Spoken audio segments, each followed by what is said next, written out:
Ryan's World's movie had a full-fledged Hollywood budget of $10 million. Yet despite all that money, it couldn't even break $700,000 at the box office. IMDb rating 1.9. Even with 39 million subscribers on YouTube, Ryan couldn't get people to watch his movie. It was a total disaster. This movie wasn't just released in the US, it hit international theaters too. And honestly, that's a pretty big deal, because most YouTuber movies never make it worldwide. And to be fair, I'd rather kids watch this in theaters than glued to their tablets at home. The problem? Nobody showed up. You need us. She has a point. How's this for a point? I'm the big brother, I know best, and I'm in charge. The twins go home before they get us into any more trouble. And honestly, I don't blame Ryan. A critic summed it up perfectly. When untalented, underage YouTube stars are thrown into a vanity project by greedy parents, this is what cinematic garbage looks like, and it's not the kids' fault. And this brings us to the real problem: Ryan's parents. If you don't know their story, here's a quick recap. Ryan has been making toy review videos since he was 4 years old. Back then, his videos would get billions of views, generating an absolutely insane amount of money. His parents, they turned his channel into a full-fledged business. For the last 7 to 8 years, they've been pumping out daily content, milking every last drop of revenue. And here's the real issue now. Ryan is no longer a little kid, but he's still making kid content. His views, way lower than before. And let's be honest, it feels like his parents are trying to squeeze out the last bit of money before he outgrows this brand. So, this week's Secondhand Embarrassment Award, congratulations, it goes to Ryan's parents. Bro, if you think Ryan will grow up and realize his parents used him, hit that follow button right now. And now, let's begin. Terrible acting, a weird storyline, and a never-ending list of ridiculous moments, all crammed into one movie, which raises the question, is this film actually trash? I'll let you decide. The movie starts off exactly how you'd expect, badly. The first 18 seconds are already a disaster. Instead of setting up some grand adventure, we get Ryan's mom doing Tai Chi on the driveway. Yes, you heard that right, on the driveway. And then, out of nowhere, a giant blue egg just drops from the sky.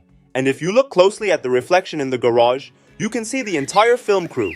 This is how they introduce us to a $10 million budget film. Now let's talk about Ryan's big magic show, because it's a mess. He's live streaming, doing a magic trick with YouTube magician Dan Rhodes. This guy has 27 million subscribers. Clearly casting him was a strategic move, hoping his fans would also watch the movie. Smart attempt, but did it work? Nope. But then his sisters ruined the trick. And here's where it gets hilarious. Ryan's best friend Aiden is recording the live stream and says, "Dude, you already have 3 million viewers. Problem? He's looking at the back of his phone, and the only thing open is the video recorder." After the magic show disaster, Ryan and his friend Aiden head to a comic book store, where they find a hidden room and decide they need to get inside. Oh, and by the way, the store clerk is literally standing right there. And now, we reach an even bigger moment of nonsense. Aiden tries to unlock the door with a 5-digit code. The lock is already making noise, so they need to be careful not to alert the clerk. So, what do? Aiden starts randomly guessing numbers. But let's be real, how do you even guess a 5-digit combination? Seriously, I'm asking. Do you know the actual odds of cracking this code? 30,240. And of course, Aiden fails. But no worries, the store clerk just gives them the code. And the best part? The code is COMBO. One small issue, the lock only has numbers. What? So how does Ryan actually get in? Simple. The store clerk just lets him through. Why? I knew I recognized you. You're the unboxing kid on YouTube. My little sister. Anyway, Ryan picks up the Red Titan comic book. Except, surprise, it's actually a magic portal to another universe.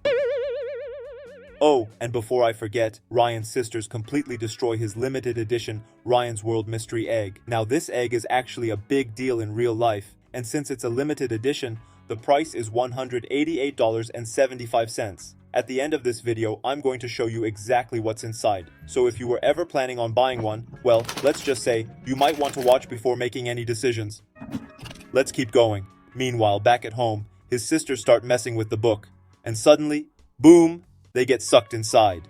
Once inside, Ryan's sisters are immediately transformed into animated characters. So, of course, Ryan jumps into the book to save them, only to immediately turn into a superhero himself. And guess what? The second he lands in this magical world, he gets grabbed by a bat Pokemon-looking creature. Meanwhile, back in the real world, Aiden is keeping Ryan's parents distracted. What's wrong? The kids are acting really weird, and they have really weird taste in pizza. And there it is, a true acting masterpiece. Someone hand them an Oscar. No, really. Now here's where things get hilarious. No dialogue. Ryan just starts fighting the villain. No introduction, no explanation, just straight into battle. Hold on, wasn't this supposed to be a game? Now let's be honest, the villain was way too over the top. Ryan spends about 20 minutes of the movie fighting this guy. And of course, like every predictable superhero movie, Ryan wins. So what happens? He defeats the bad guy and returns home with his sisters. And then comes the biggest joke of all. The movie actually hints at a sequel. If the fans ask for another movie, then maybe. The sequel? Yeah. Oh, and the director? Yeah, he actually had something to say about this. I think you're really going to be proud. This is going to be a terrific movie in the fall of 2024. Even Ryan's dad looked excited about it. I feel like all the distributors, they're all super excited. The whole industry is excited about it. They're paying attention to what we're doing now. Right now, it's never been done before, so we don't know what the outcome is. But we're really optimistic. We feel very excited about it. But let's be real. Based on the IMDb rating, that sequel is never happening. Alright, so is this movie complete trash? Honestly, no. I'd actually rate it higher than IMDb's 1.9. Sure, there's a lot of nonsense, but at the end of the day, it's a fantasy movie for kids. The fact that a YouTuber managed to create a full-length film and get it into theaters worldwide, that's impressive. But let's be real, this was doomed from the start. Ryan is just playing his YouTube character. And the truth is, kids would rather watch him on their tablets than go to a movie theater. Then there's the bad acting, the awkward fact that Ryan is growing up, and the lack of strong marketing or advertising. They relied entirely on his YouTube audience to sell tickets. But the biggest reason people were skeptical? Everyone could tell this movie wasn't about creating something meaningful, it was about squeezing out one last paycheck before Ryan outgrows this whole thing. And that's why it flopped. And now, let's talk about Ryan's limited edition mystery egg. But before we do, don't forget to like the video and hit that follow button.